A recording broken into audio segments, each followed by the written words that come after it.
네, 오늘은 하나님이 쓰시는 사람 세 번째 시간입니다. 여러분 기억하시나요? 첫 번째가 요셉에 대한 것을 살펴보면서 그분의 임재에 집중하는 사람, 하나님이 누굴 쓰시는가? 그 나뭇가지를 바라보는 자들을 쓰신다 보았고, 지난 시간에 우리가 동정녀 마리아에 대해 살펴보았죠. 이해되지 않는 그때에도 하나님의 약속을 신뢰하며 걷는 자들을 주님이 쓰신다라는 걸 살펴보았어요. 오늘은 베다니 마리아, 그 향유 옥합을 드렸던 여인에 대해 살펴보면서 하나님이 누구를 쓰시는가? 그분께 아낌없이 드리는 사람을 쓰신다라는 것을 살펴보기를 원합니다. 마가복음 14장 1절에서 9절입니다. 마가복음 14장 1절에서 9절입니다. 9절이 좀 되는데요. 자매들이 짝수절, 형제들이 홀수, 그리고 마지막 절은 저희가 같이 합독하도록 하겠습니다. 1절 형제들 먼저 같이 읽겠습니다. 시작. 이틀이 지나면 유월절과 무교절이라 대제사장들과 서기관들이 예수를 흉기로 잡아 죽일 방도를 구하며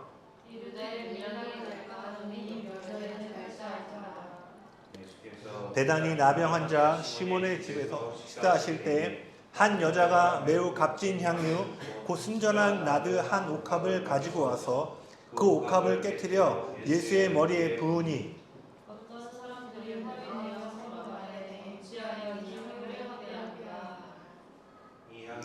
300데나리온 이상에 팔아 가난한 자들에게 줄 수 있었겠도다 하며 그 여자를 책망하는지라.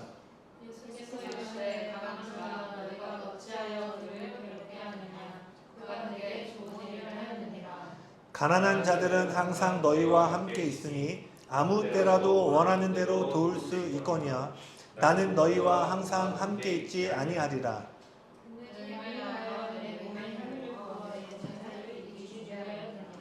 같이 읽겠습니다. 내가 진실로 너희에게 이르노니 온 천하에 어디서든지 복음이 전파되는 곳에는 이 여자가 행한 일도 말하여 그를 기억하리라 하시니라. 아멘. 아마 여기 계신 많은 분들이 이미 이 마가복음 14장에 이 향유 옥합을 드린 여인에 대한 이야기들을 잘 알고 계실 거예요. 이 마가복음 14장은 어떻게 시작을 하냐면요. 이틀이 지나면 유월절과 무교절이라 라고 시작합니다. 여기서 이틀 뒤는요. 예수님이 십자가에 달려 돌아가시는 날입니다. 그리고요. 유월절은 어떤 날이죠? 이스라엘이 바로의 포로에서 어린 양의 피를 통해 자유케 된 그날이죠. 그리고 이 유월절은 궁극적으로 온 세상의 죄를 대속하실 진정한 어린 양이 되시는 예수님이 죽으시고 우리를 구원하는 날이었습니다. 즉 마가는요. 지금 14장부터 본격적으로 예수님의 고난과 죽음이 시작되었음을 강조하고 있어요. 신학자 중에 톰 라이트라는 분이 있는데 그분이 이렇게 얘기를 해요. 13장이 폭풍을 예고하는 구름이 예루살렘 주위로 몰려왔다면 14장에서부터는 그 구름이 예수님 머리 위로 몰려오는 순간이라고 말합니다. 이렇듯요, 이 14장은요, 예수님의 마지막 시간과 사역을 배경으로 두고 있다는 거예요. 그리고 지금 저희가 읽었던 본문은요, 크게 제가 가룟 유다 말씀까지 읽지 않았는데 거기까지가 전체 한 이야기인데 이 본문은 크게 세 부분으로 나뉘어지고 있습니다. 예수님께 향유를 가져와 부은 이 여인의 이야기는요. 1절과 2절에 보면 대제사장과 서기관들의 음모가 먼저 되고요. 그리고 읽지 않은 10절과 11절은 제자 유다의 배신에 대한 이야기 가운데 놓여져 있습니다. 즉 이 여인의 이야기가 이 본문의 가장 핵심을 이루고 있지만 전후 앞뒤로는 뭐가 있냐면 예수님을 배반하고 죽이려고 하는 사람들의 이야기로 둘러싸여져 있다는 거예요. 앞으로 살펴보겠지만요. 이것은요, 예수님을 향한 우리의 진정한 예배가 이러한 어려움의 순간 가운데 드려지게 됨을 보여주고 있는 것입니다. 이사야 선지자가 이사야 60장에 뭐라고 얘기를 하죠? 어둠이 온 땅을 가리우는 그때 너희는 일어나 온 세상을 밝히는 빛을 발하라 라고 얘기를 하고 있죠. 어둠이 온 땅을 가리우는 그때 교회와 믿는 자들이 그리스도의 빛을 나타낼 때 뭐라고 되어 있어요? 그 결과가 열방의 왕들이 그 빛 가운데로 나오게 될 것이다 라고 얘기하고 있어요. 그 요점은 뭐냐면 어둠이 깊을수록 빛이 더 밝게 빛나듯이 우리 인생에 있는 고난과 역경의 순간이야말로 주님을 향한 우리의 열정의 불을 더욱 밝게 빛나게 해준다라는 거예요. 여러 차례 얘기했지만요, 여러분, 모든 상황이 여러분이 기대하고 바라던 응답을 받았을 때 그분을 경배하고 그분을 높이는 것은 어렵지 않죠. 그런데 언제 어려워요?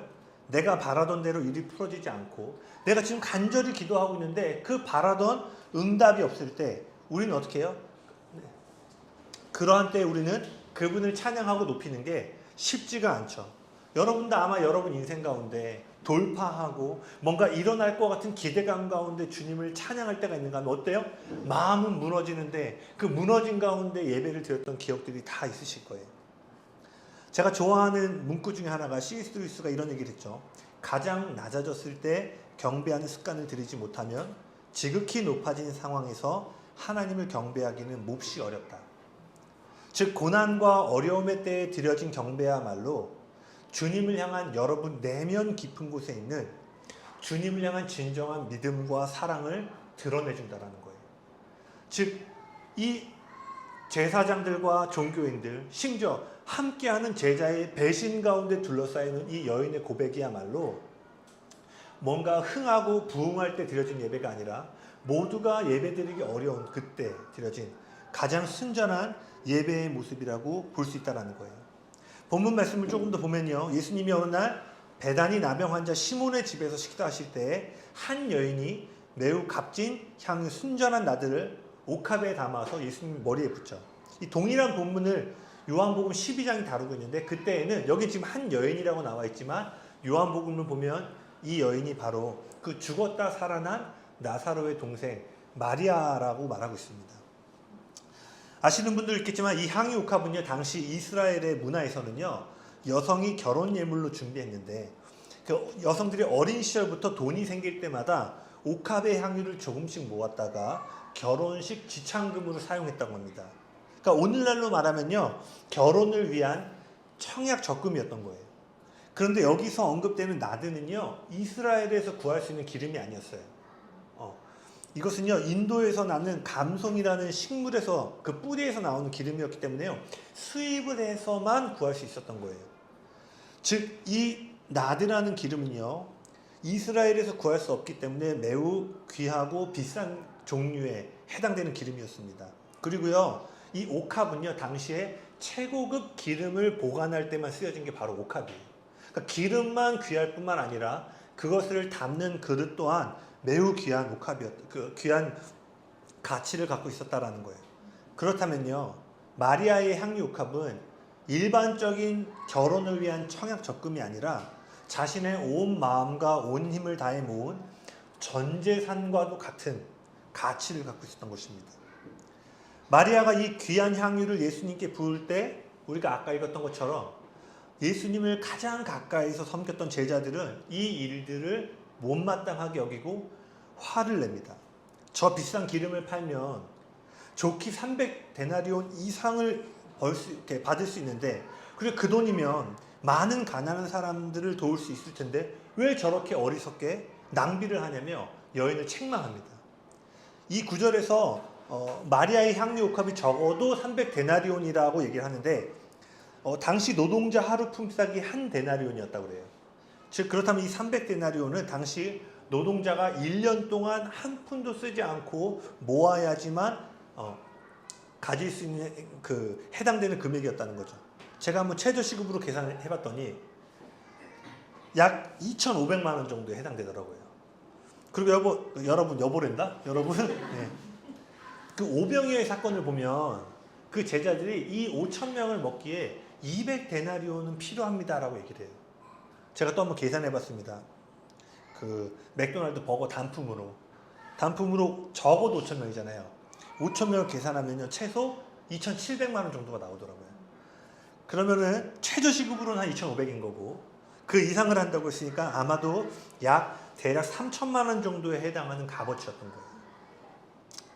지금도 사실 지금 3,000만 원이 큰데 사실 그 마리아의 집에 예수님이 오셨을 때 보면 이렇게 여유가 있는 사람들은 하인이나 종이 접대를 했거든요.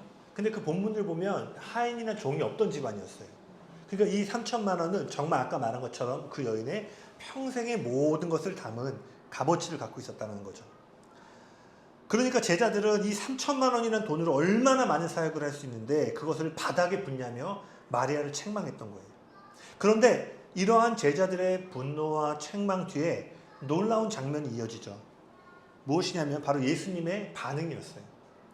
예수님은 마리아를 책망하는 제자들과 달리 그녀를 평가하십니다. 제자들은 의미 없는 낭비로 보았지만 예수님 뭐라고 말씀하세요? 그녀가 나에게 아름다운 일을 하였다. 그 성경에 아마 좋은 일로 되어 있겠지만 영어로 보고 다른 성경으로 보면은 아름다운 일을 했다라고 얘기를 하고 있어요. 예수님은 가난한 자들은 언제나 너희와 함께 있으니 언제든지 도울 수 있지만 마리아는 지금밖에 할 수 없는, 즉 자신의 죽음과 장례를 준비하는 일을 행한 것이라 라고 말씀하세요. 그리고 이 이야기의 가장 놀라운 장면이 9절에 이어집니다. 같이 한번 읽어볼까요? 9절 한번 다시 한번 읽어보겠습니다. 시작. 온 세상 어디에 복음이 전파되는 곳마다 마리아의 이야기를 함께 전해 이 여인을 기억하게 하라. 제 버전이 좀 달랐나요? 네. 제가 풀어서 시문부 메시지 성경을 적었네요. 네네. 네. 9절을 안 적고 제 9절 쉽게 말하면 뭐예요? 온 세상 어디에 복음이 전파되든지 그 복음이 전파되는 곳마다 이 여인의 이야기를 함께 전해서 복음과 함께 이 여인이 함께 기억되도록 하라라고 말씀하세요. 그녀의 이야기는요, 복음이 증거되는 곳마다 함께 기억돼야 할 메시지로 남게 되었다는 거예요. 여러분 잘 기억하셔야 돼요. 마리아의 향유옥합 사건은요, 한 여인이 전 재산을 주 앞에 드린 어떤 아름다운 사건 정도가 아니라요, 하나님 나라의 새로운 기준을 세우는 일이었어요. 이제 마리아가 행한 일은요, 예수님이 행하신 일과 동행하게 됩니다. 이걸 잘 기억하셔야 돼요. 이제 예수님이 십자가에서 행하신 우리가 복음이라고 말하는 그 복음이 행하는 메시지와 마리아가 행한 일이 동행하여 걷기 시작했다는 거예요. 그렇다면 이 마리아의 희생과 복음을 조금 더 살펴보기를 원한대요. 그렇다면 마리아의 향유 옥합이 왜 복음과 동일시 되어지고 함께 제시되어야 하는 이야기가 되었는가? 제가 보니까요, 어떤 사람들은 이 향유 옥합의 말씀을요, 성전 건축이나 헌금에 대해서 이야기할 때 사용합니다. 이것만한 설교가 없죠. 야, 진양아, 다 내놔라. 이 여인을 봐라. 근데 여러분 기억하셔야 돼요. 이 향유 옥합의 이야기는요, 헌금에 대한 메시지가 아니에요. 이것은 복음과 함께 제시되어야 할 복음의 본질에 대한 이야기라는 거예요. 예수님은 복음이 전파되는 곳마다 마리아가 행한 일들이 열매로 반드시 맺어져야 함을 말씀하신 거예요. 아멘이세요? 우리가 정말 예수님의 복음을 받아들이고 그 복음에 의해 살아간다는 것은 뭐냐면 여러분의 삶에 이 마리아의 향기가 나타나야 된다는 것입니다. 여러분 삶의 마리아와 같은 희생, 거룩한 낭비가 나타나길 예수님의 이름으로 축복합니다. 그런데 안타깝게도요, 여기 계신 분들은 아닐 수 있지만 제가 사역을 하면서 보니까 수많은 사람들이 예수님을 믿고 따른다고 고백하며 교회를 다니지만요, 그에 비해서 마리아가 행한 일은 찾아보기가 어려운 것 같아요. 예수님은 복음이 있는 곳에 반드시 마리아가 행한 일이 있어야 된다라고 말씀하셨는데 오늘날 마리아들을 찾아보기가 어려운 것처럼 보입니다. 여러분 어떠세요? 여러분이 지금 떠올렸을 때 여러분 주변에 이 마리아와 같은 사람이 몇 명이나 떠오르세요? 아마 여러분도 느끼는 체감하는 것은 저와 비슷할 거예요. 교회를 다니는 사람, 예수님을 따르는 사람들이 많지만 이 마리아와 같은 여인이 얼마나 있는가 돌아보게 됩니다. 제가 볼 때 여러 가지 이유들이 있겠지만 그 중에 가장 주된 원인은 나중에 제가 이것에 대해서는 좀 더 시리즈로 하고 싶은데 우리가 소비자가 되어서 교회를 다니고 복음을 믿는 것에 있다고 저는 생각합니다. 다시 말해 소비자의 관심은 뭐라고 그랬죠? 내가 지불한 것 대비 무엇을 얻을 수 있는가가 소비자의 최대 관심이죠. 우리가 예수님과 복음을 이런 소비자와 같이 나아가고 있는 거예요. 여러분 자본주의 시스템 안에서요, 여러분 이 정치성이 자유로울 수 없어요. 디폴트 값이 소비자인 거예요, 우리는.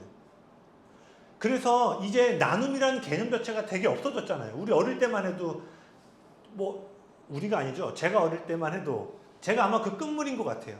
그러니까 아낌없이 나누 지금도 있지만 예전에는 그 동네 사람들이 그냥 아낌없이 옆집 사주는 거, 뭐 이렇게 나눠주는 거고 김장하면 옆집 나눠주는 거고, 그러니까 베품과 나눔이라는 것들이 관계 안에서 자연스러워졌는데 이제는 뭐예요? 그런 어떤 나눔들을 보기가 어렵죠. 우리 모두는 이 시대는요, 내가 투자한 것 대비 얼만큼 얻어낼 수 있는가에 초점을 둡니다. 그리고 어느덧 교회 안에도 이런 풍토들이 들어와서요, 복음을 믿고 따르지만 궁극적으로는 내가 예수님을 믿어서 무엇을 얻을 수 있을까에 초점을 두니까요, 자기 자신을 주님께 드리는 자리로 나아가지 않는 것이라고 생각해요. 마치 이런 거예요. 야, 예수님을 믿으면 내가 요즘 마음이 불편하고 불안한데 마음의 평강을 얻을 수 있대.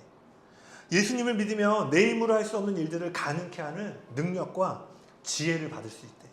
예수님을 믿으면 내가 지금 아주 중요하게 생각하는 프로젝트가 있는데 이것을 가능케 하는 지혜를 얻을 수 있대. 또는 예수님을 믿으면 내가 지금 겪고 있는 육체의 질병으로부터 치유를 받을 수 있대. 이것은요, 예수님을 믿고 복음을 믿으면 받게 될 축복에 초점을 맞춘 신앙이에요. 물론 그분 안에 이러한 놀라운 은혜와 축복이 있습니다. 그리고 좋으신 하나님은요, 우리 모두가 그분 안에 있는 이러한 은혜와 축복을 모두 누리기를 원하시는 분이십니다. 아멘. 그런데요, 우리가 그분을 통해서 무엇을 얻을 수 있는가에 기초를 두고 주님을 바라보면요, 여러분 제자의 길을 결코 갈 수 없습니다. 무리의 길은 얼마든지 갈 수 있을지 모르지만요, 제자의 길은 절대로 갈 수 없다라는 거예요. 왜냐면요, 제자는 어떤 사람이죠? 무엇을 얻을 수 있는가가 아니라 내가 그 존귀하신 주님을 위해 무엇을 드릴 수 있는가를 고민하는 사람들이기 때문입니다. 마가복음 10장에 보면은요, 부자 청년에 대한 이야기가 나옵니다. 당시에 그 유대 사회에서요, 물질적인 축복, 오늘날 우리는 부자를 하면은 뭔가 욕심이 많고 뭔가 이렇게 금수저 하면 이게 좋은 느낌이 아니잖아요. 철형제 금수저 이름 뭐 벌써 뭔가 출발선에서 상당히 막 이렇게 불합리하게 출발한 인생 같고, 그러니까 우리 사회에서는 부유함, 부자라는 개념들이 다 그렇지 않지만 어느 정도 긍정적인 느낌보다는 부정적인 느낌으로 보는 관점들이 있는데, 당시 성경 시대에서는요, 이 부유함이 하나님의 축복의 상징이었어요. 그래서 그 욥기를 보면은 욥이 모든 걸 다 잃었을 때 친구들이 와서 뭐라고 해요? 너가 이렇게 된 거 하나님께 지은 죄가 있기 때문일 거야. 그러니까 가난해지면 하나님의 뜻을 어긴 거고 부유해지면 하나님의 축복을 받았다는 개념이 있었던 거죠. 그러니까 이 청년은요, 하나님의 축복을 받은 인생이었던 거예요. 그리고 그는 젊었고요, 젊고 하나님의 축복을 경험할 뿐만 아니라 하나님께서 이런 계명을 지켜야 된다고 말할 때 그가 뭐라고 하냐면, 주님, 제가 어릴 때부터 할 수만 있으면 그 모든 계명을 지키려고 노력했습니다 라고 얘기를 해요. 그래서 어떤 복음서에서 보면은요, 예수님이 그를 사랑스럽게 바라보셨다라고 돼 있어요. 그리고 그는 마가복음 10장에서 한 가지 질문을 품고 예수님 앞에 나옵니다. 그 질문은 뭐냐면요, 어떻게 하면 영원한 생명을 얻을 수 있습니까? 세속적인 질문. 제가 어떻게 하면 다음에 더 좋은 곳으로 취직할 수 있죠? 어떻게 하면 더 많이 돈을 벌 수 있죠? 어떤 이러한 질문을 갖고 온 게 아니라요, 영적인 질문을 갖고 왔다라는 거예요. 다시요, 하나님의 축복 가운데 있었고요, 젊었고요, 어릴 때부터 하나님의 율법에 대한 열심이 있었고요, 그 안에는 진지하게 영적인 세계에 대한 갈망과 배고픔을 갖고 있었다는 거예요. 그런데 그가 그토록 갈망하는 그 질문에 대해서 예수님이 이렇게 말씀하시죠. 너에게 한 가지 부족한 것이 있다. 너의 모든 소유를 다 팔아 가난한 자에게 나눠주므로 이 땅이 아닌 하늘의 보화를 쌓으라. 그리고 와서 나를 따라오라 라고 말씀하세요. 그토록 원하는 답을 찾았는데 부자 청년의 결론은 뭐였죠? 근심하며 슬퍼하며 돌아갔다라는 거예요. 성경은요, 그가 재물이 많은 이유 때문에 근심하며 돌아갔다라고 말합니다. 왜 이런 일이 일어났죠? 부자 청년은요, 그동안 내가 이렇게 하면 하나님 앞에 무엇을 받을 수 있는가에 초점을 맞춘 거예요. 그러니까 이 질문 자체도 내가 어떻게 하면 영생을 얻어낼 수 있는가에 대한 질문이었던 거예요. 이전까지 무엇을 받는지에 초점을 맞춘 나머지 너의 모든 것을 주님께 드리라라는 말씀을 받아들이기가 어려웠던 거예요.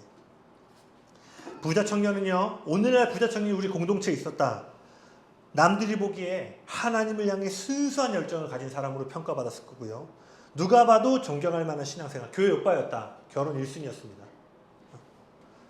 그러나 역시 청년이 없으니까 이 반응이 약하네요. 네. 네. 아쉽습니다. 청년 자매들이 올 수 있기를. 그런데 실상은 뭐예요? 하나님을 목적으로 따른 것이 아니라 자신이 원하는 것을 얻기 위한 수단으로 하나님을 믿고 따랐다는 거예요. 이처럼요, 많은 사람들이 구원을 얻고 축복을 누리기 위해 주님을 따르지만요, 정작 자신을 주님께 드리는 것은 보지 못하고 있습니다. 부자 청년은요, 값없는 은혜로 많은 것들을 거저 받았어요. 그러나 그가 진정한 제자의 길을 걸어야 하는 순간 그는 주님을 위하여 사는 것보다 자신이 갖고 있는 것을 움켜쥐었습니다. 부자 청년처럼 예수님을 목적으로 믿고 따르는 것이 아니라 내가 원하는 것을 얻기 위한 수단으로 믿고 따른 거예요. 성경은 이거 가르쳐 뭐라고 하는지 아세요?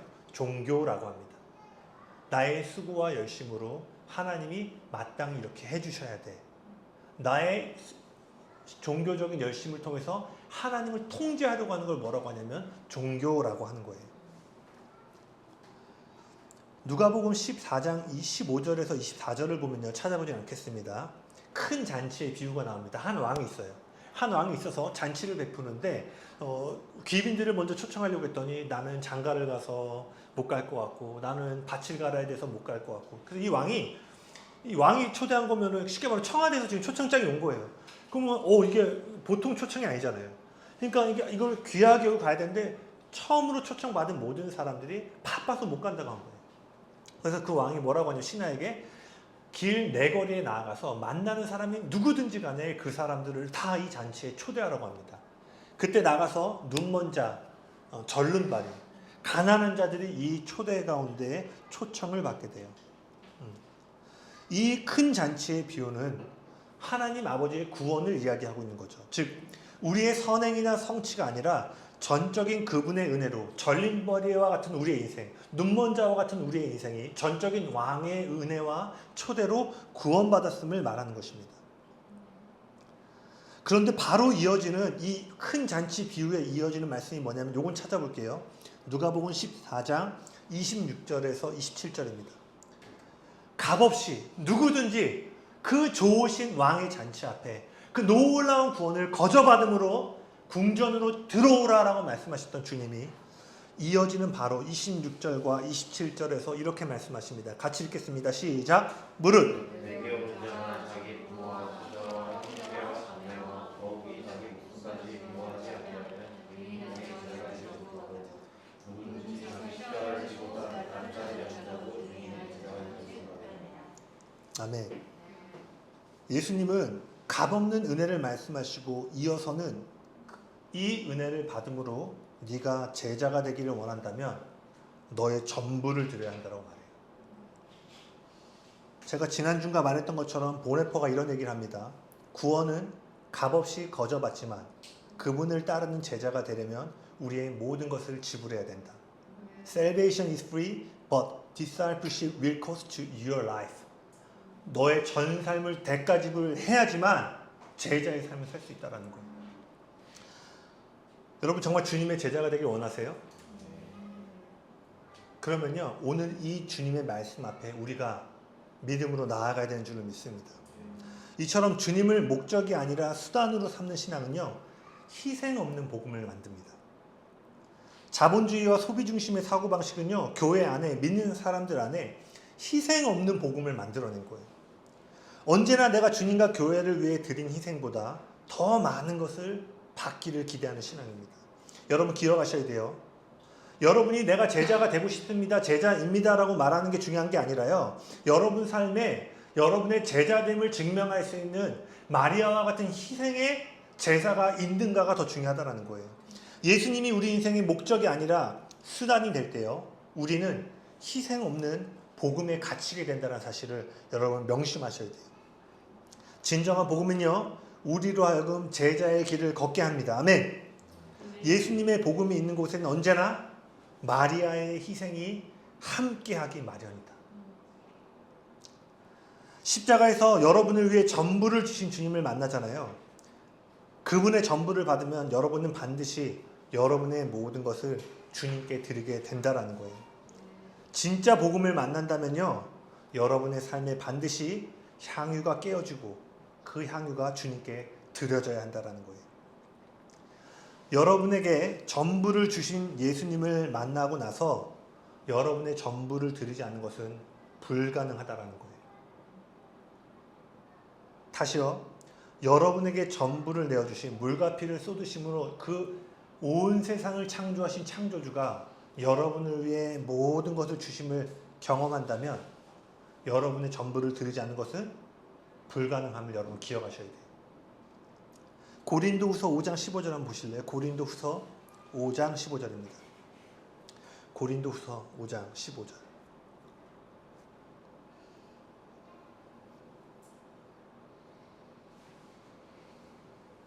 같이 읽어볼까요? 시작. 산 자들로 하여금, 여기 맞나요? 고린도서 5장 15절. 이게 아닌가요? 혹시 산 자들로 하여금, 맞아요. 맞나요? 네, 같이 읽겠습니다. 시작.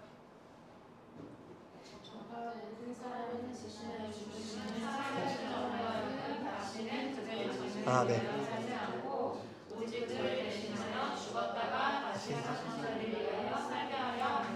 네, 1.1획도 떨어지지 않는다고 그랬는데 제가 몇 글자나 제가 이렇게 덜어냈네요. 네, 주님 죄송합니다. 네. 여기 뭐라고 되어 있어요? 우리의 구원의 목적이 뭐라는 거예요?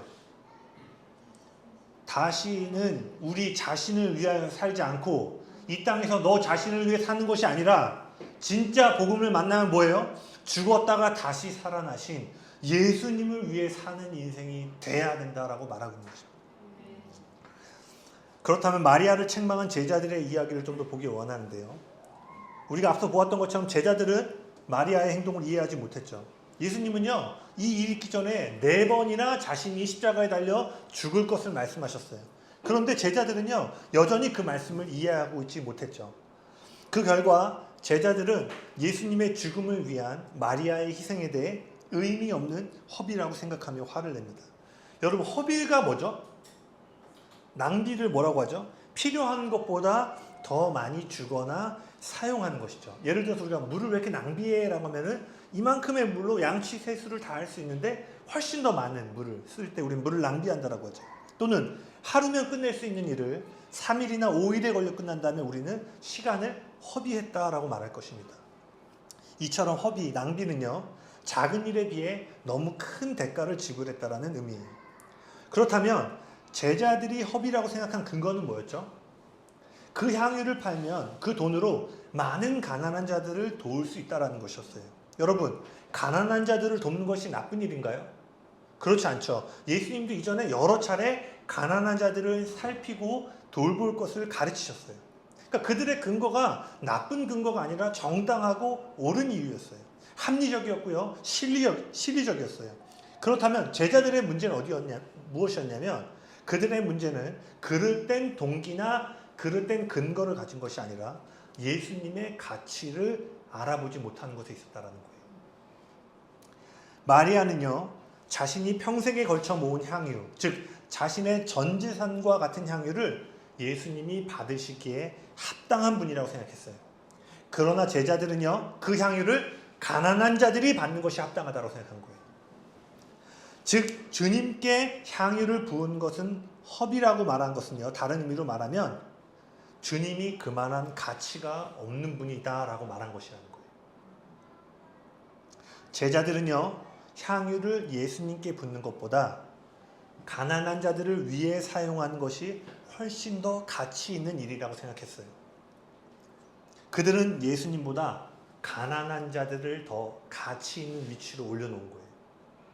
다시 말하면요, 그들은 예수님보다 예수님을 위한 사역의 가치를 더 크게 여긴 거예요.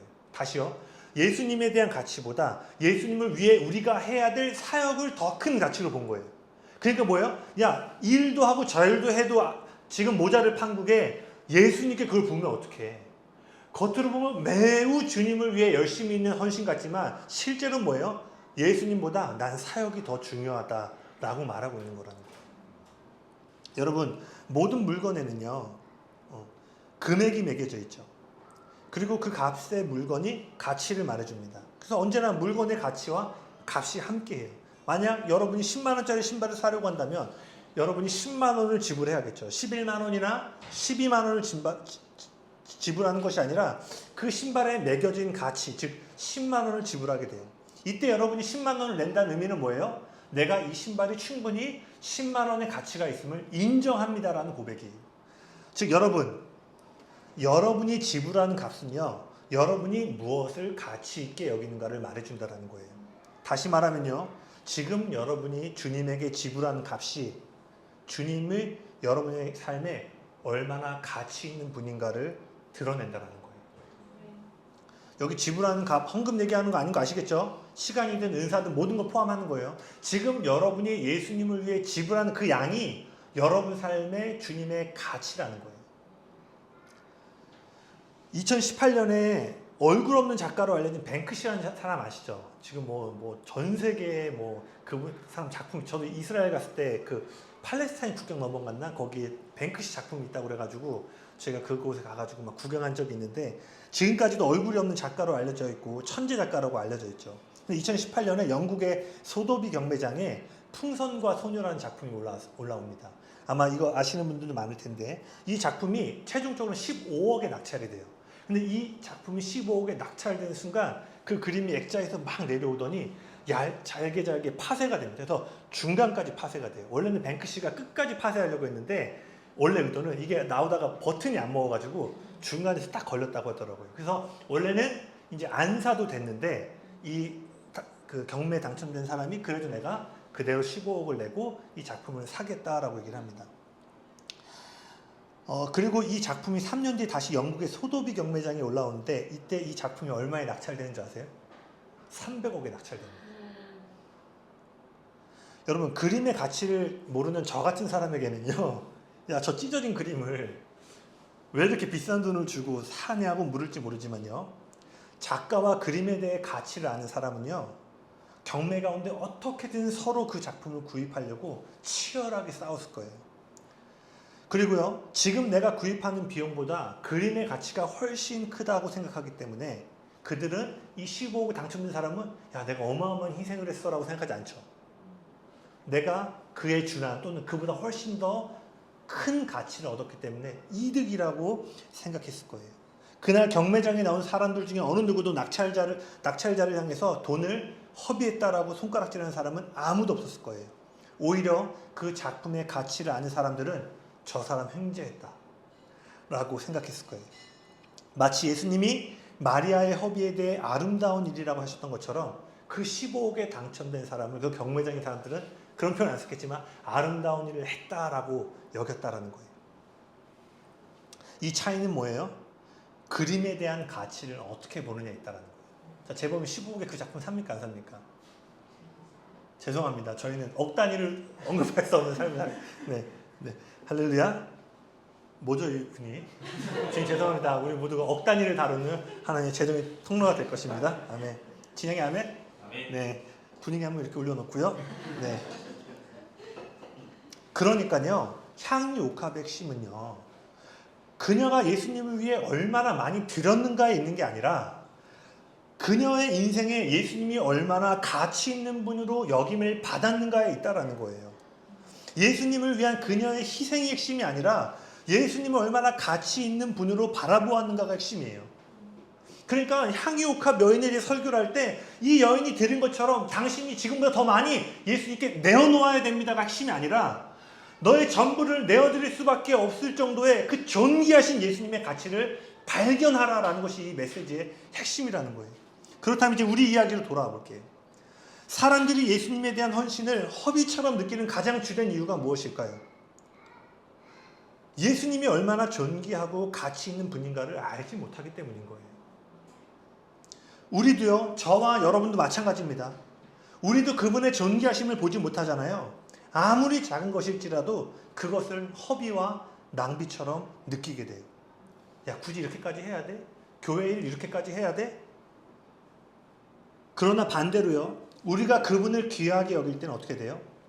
그분께 드린 것이 남들이 보기에 아무리 지나치게 보일지라도 절대로 그것을 아깝다고 여기지 않는다라는 거예요. 아멘이십니까? 여러분, 그래서 이런 말 절대 하시면 안 돼요. 야, 교회를 위해서 그렇게까지 해야 돼? 야, 그 삶의 균형이 필요하지. 너무 그렇게 하면 네 거 아무것도 못한다. 물론 어떤 의도에서 얘기하는지 알아요. 사역자로서, 교회로서 저희가 뭔가 이렇게 잘못되게 뭐 통제한다는 표현은 그렇지만 종교라는 이름으로 그릇되게 했던 일들이 뉴스에도 많이 나오고, 그런 의미에서 어떤 의미로 그런 얘기를 하는지 알지만, 여러분, 그릇된 일을 기준으로 삼아서 그리스도의 몸과 예수님을 향한 여러분의 삶을 결정지어서는 안 된다는 거예요. 그런 일이 있다 할지라도, 그렇기 때문에 그때 말한 것처럼 리액트, 반동에 의해서, 야, 그러면 그래서 보통 어때요? 교회에서 상처를 입으면요, 다음에 교회 사역하기 힘들어요. 저도 언젠가 그냥 혼자 상상을 해봤어요. 옛날 교회에 있을 때. 야, 이렇게까지 내가 만약 평신도인데 이렇게까지 섬겼어. 근데 내가 이제 공동체를 옮겼어. 그럼 나도 생각되는 거예요. 깊이 들어가기 힘들겠다. 이런 거 있잖아요. 야, 나 깊이 다 들어가 봤는데, 야, 다 똑같더라. 왜냐? 이게 뭐야? 내가 그동안 사역하면서 어떤 실망감들이 있잖아요. 그 실망감의 기초에서 보니까 더덥다라고 느끼게 되는 거예요. 아마 여러분들도 이런 경험이 있을지 모르겠어요. 그러나 제가 말하고 싶은 건 뭐냐면, 얼마나 하냐 안 하냐가 핵심이 아니라 내가 지금 얼마나 예수님을 존귀한 분으로 모시고 있는가가 핵심이라는 사실을 여러분 꼭 기억하시길 바랍니다. 아멘. 아프리카 선교의 아버지로 불리고 평생을 아프리카에 선교했던 리빙스턴이란 분이 있는데요. 이분의 삶이 얼마나 헌신적이고 대단하면 수많은 사람, 이분에 대한 책과 일화들이 너무 많이 소개될 정도로 어마어마한 하나님의 사람이었죠. 수많은 사람들이 그의 인생과 사역에 대해 박수와 존경을 표했어요. 그런데요, 그는 자신의 인생 말년에, 노년에 다음과 같이 말합니다. 사람들은 제가 평생토록 아프리카에서 희생했다고 말합니다. 그러나 저는 절대로 희생하지 않았습니다. 우리는 희생이라는 단어를 매우 주의해서 사용해야 합니다. 주님께서 높으신 아버지의 보좌를 떠나 이 땅에 오셔서 인간을 위해 자신을 내어주신 희생을 생각한다면 어찌 희생이란 단어를 인간의 수고에 사용할 수 있겠습니까? 평생을 아프리카에서 전 삶을 들였던 이 노년의 할아버지가 말하는 것은 마지막 이렇게 얘기합니다. 저는 한 번도 희생한 일이 없습니다. 그분을 바라보고 그 존귀하신 앞에 서니까 내가 평생을 아프리카에 쏜다 할지라도 한 번도 희생한 적이 없다라고 느꼈다라는 거예요. 리빙스턴뿐만이 아니죠. 우리가 아는 수많은 선교사들과 순교자들은요, 그 인생을 뭐라고 하냐면 단 한 번도 주님 앞에 희생한 적이 없다라고 얘기를 해요. 왜? 그분의 십자가 안에서 훨씬 더 많은 것을 받았음을 깨달았기 때문이에요. 제가 정말 많이 하는 모라비안 교도들도 많이 했잖아요. 그들은 노예섬에 복음을 전하기 위해서 자신을 노예섬에 스스로 팔았죠. 왜? 그 정도로 예수님은 존귀하신 분이고 지옥으로 가는 영혼들에게 이 예수님이 마땅히 소개가 되어져야 된다라고 느꼈기 때문이에요. 이러한 사람들의 희생은요, 그들의 희생이 얼마나 가치 있는가를 말하는 것이 아니라 그들의 삶에 예수님이 얼마나 가치 있는 분이 되시는가를 보여준다는 거예요. 저도 개인적으로 그래서 모라비안교도 많이 얘기하잖아요. 중간중간 그런 생각을 하는 거예요. 힘든 일이 있거나 나도 이게 좀 이렇게 믿음에 뭔가 막혀 있을 때, 야, 모라비안 교도들은 도대체 그 사람들 다 똑같은 예수를 믿는데 그들은 어떤 예수를 만났기에 스스로를 노예로 팔았을까? 짐 엘리엇도 많이 얘기하죠. 제가 좋아하는 사람. 짐 엘리엇도 그 사람 10대 때 쓰는 일기 한번 쳐서 봐보세요. 진짜 깜짝 놀라요. 많은 장작과 같은 내가 여기 있습니다. 주님 나를 그 주님의 불타오는 이 불쏘시개로 사용해달라. 그리고 그 유명한 얘기 있죠. 영원한 것을 위해 영원하지 않은 것을 포기하는 것은 바보가 아니다. 그게 다 10대 때 일기에 다 있어요. 와, 그 사람 나도 똑같이 예수를 믿고 똑같이 교회를 다니는데 그들이 본 예수는, 저도 이제 그런 질문들을 하게 되는 거예요. 제 믿음의 한계라던가 어떤 그 어려움들을 마주할 때마다. 여러분, 여러분에게 질문하고 싶어요. 여러분 삶에 정말 예수님은 어떤 분이세요? 다시 말하지만 그 가치를 못 보잖아요. 조금만 헌신하거나 뭘 해도 야, 이 시간 아깝다. 이거 해야 되나라는 생각이 들어요. 그러나 그분의 가치를 보잖아요. 교회 봉사가 뭐야? 여러분의 삶, 목숨까지 내어드려도 희생하지 않았다라고 느낄 만한 인생을 살게 된다는 거예요. 여러분, 우리가 그런 인생을 살아야 될 줄로 믿습니다. 여러분, 전부를 드리세요. 아멘? 교회에서 그렇게 해야 돼요? 그러면 이렇게 말하고 싶어. 교회 아니어도 괜찮아. 그럼 그 너의 다른 삶의 영역에서 그렇게 전부를 드리는 삶을 살아. 근데 제가 보니까요, 그렇게 전부를 드리는 사람 중에요, 교회에 헌신하는 일에 대해서 그렇게 말하는 사람 제가 본 적이 없어요. 동의하세요? 동의하시나요? 할렐루야. 제가 말하는 요점 뭔지 아시겠죠? 그러니까 이 메시지 듣고 재봉아 너 교회에 뭐 더 올인해라. 맞아요? 네. 그 말이 아니라 우리가 교회, 물리적인 교회라는 건물에 있든 우리의 삶이라는 세상에 있든 반드시 우리의 삶에는 전부를 드리는 일이 나타나야 된다라는 거예요. 그렇다 마지막입니다. 한번 쳐주세요. 이제 저와 여러분의 향유 옥합을 그분께 깨어드려야 해요. 오늘 본문은요, 주님의 가장 큰 관심이 무엇인지를 말해줍니다. 주님이 중요하게 여기시는 것은요, 여러분 잘 들어보세요.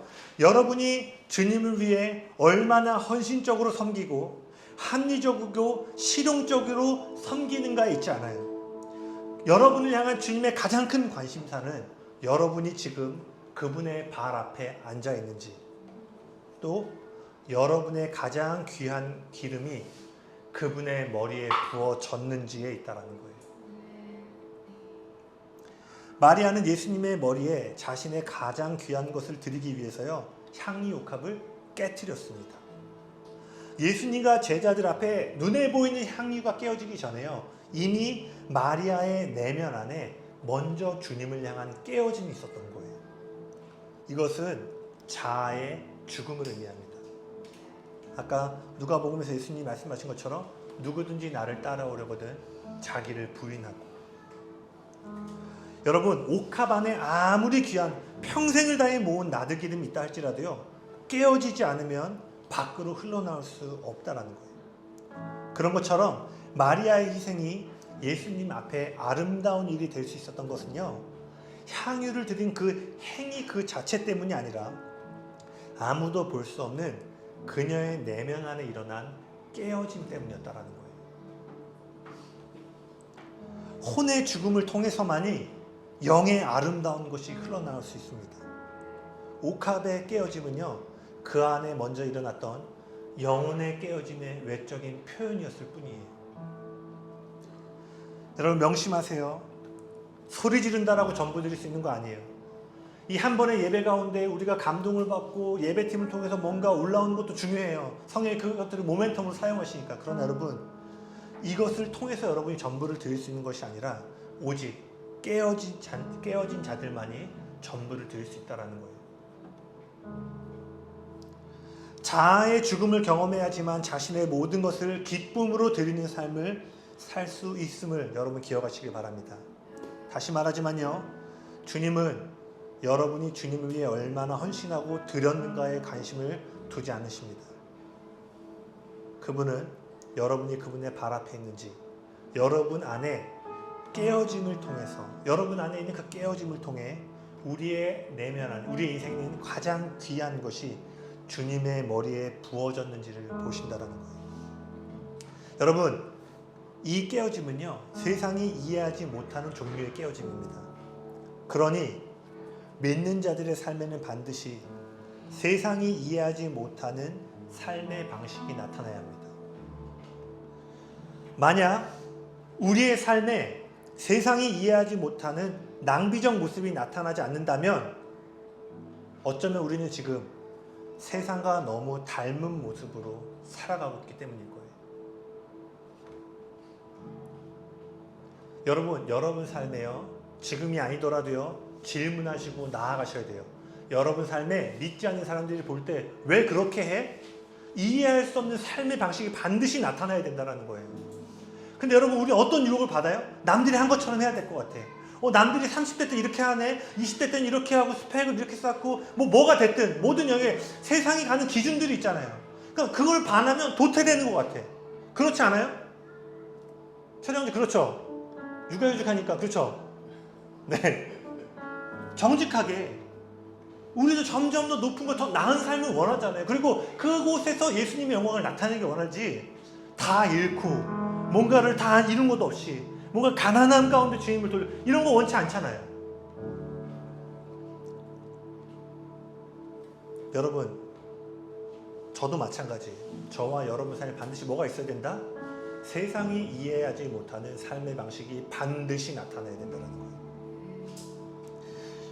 그리고요, 제가 볼 때 이 이야기에서 가장 아름다운 또 하나의 이야기는 부분은 뭐냐면요, 마리아가 그 집을 나갈 때 예수님과 동일한 향기를 소유하고 떠나게 되었다는 거예요. 우리가 십자가 앞에 깨어짐을 경험하고 우리의 전부, 여러분의 전부를 드리면요, 여러분은 빈털터리가 되는 게 아니에요. 세상이 어리석게 보이는 인생으로, 루저와 같은 인생으로 전락하는 게 아니라 여러분은 예수님과 동일한 것을 소유한 인생으로 나아가게 된다는 거예요. 이것이 우리가 깨어짐 가운데 우리의 전부를 쏟아드릴 때 일어나는 일입니다. 그 예수님의 향기가 우리에게도 오게 되는 거예요. 그 기름이 예수님의 머리에 부어질 뿐만 아니라 우리에게도 묻어나오게 되는 거예요. 여러분 기억하십시오. 여러분이 깨어지고 여러분의 전부를 드릴 때 여러분은 빈털터리가 되는 것이 아니라 예수님과 동일한 기름 부음을 받고 떠나게 된다는 거예요. 그래서 주님은요, 주님 앞에 깨어진 자, 자신의 전부를 드린 자에게 동일한 향기를 나눠주심으로 이제 그 깨어지고 전부를 드리는 자가 가는 곳마다 뭐예요? 그리스도의 향기가 나타나기 시작하는 거예요. 그리고 그 향기를 통해서 그분을 나타내고 높이며 잃어버린 영혼들을 주님께로 이끄는 놀라운 일들을 감당하게 되는 거예요. 마리아의 향유옥합을 들을 때 와, 또 전부를 뭔가 쏟아내라는 메시지인가 라고 들으시면 안 되고요.